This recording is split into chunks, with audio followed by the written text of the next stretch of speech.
it gets back to me, this gets another thing with the governor. I met with him the other day, and I told him that basically he needs to quit misleading people that we were saving money by expanding Obamacare. That's just not true.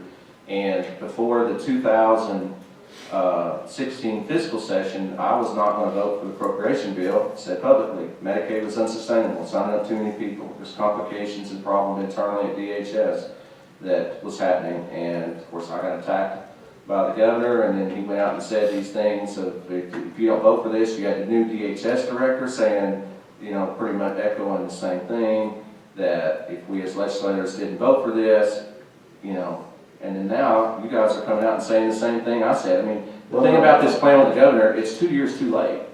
We're not saying the exact same thing you are, Senator King, if I can. But we are saying that Medicaid is growing fast. We want to be able to tell you exactly how much and see where it's at. We're certainly not also arguing in any way with the governor or anyone's vote on anything they've done. All we're doing is we're taking a very close look at it to be able to tell you as legislators and as you're trying to write budgets where we're at on growth and where we're headed, and hopefully offer some plans for you. No, I think the DHS director said it was unsustainable, and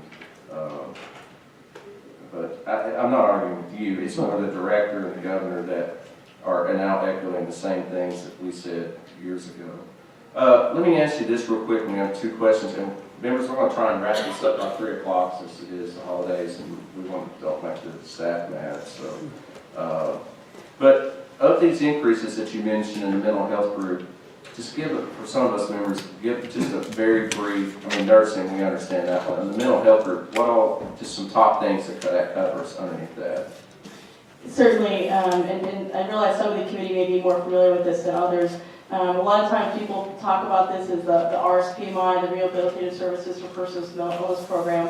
And there's a lot of services in there that are for adults, children, school age, as well as adults that have what's considered severe persistent mental illness. So there's inpatient services, outpatient services, really a wide array of behavioral health services within that to help support the individuals both on a short-term basis in terms of if they're trying to work through a particular behavioral health issue, as well as those clients who are with us on a much longer-term basis who need, you know, if you will, more perhaps lifetime supports in helping manage their condition.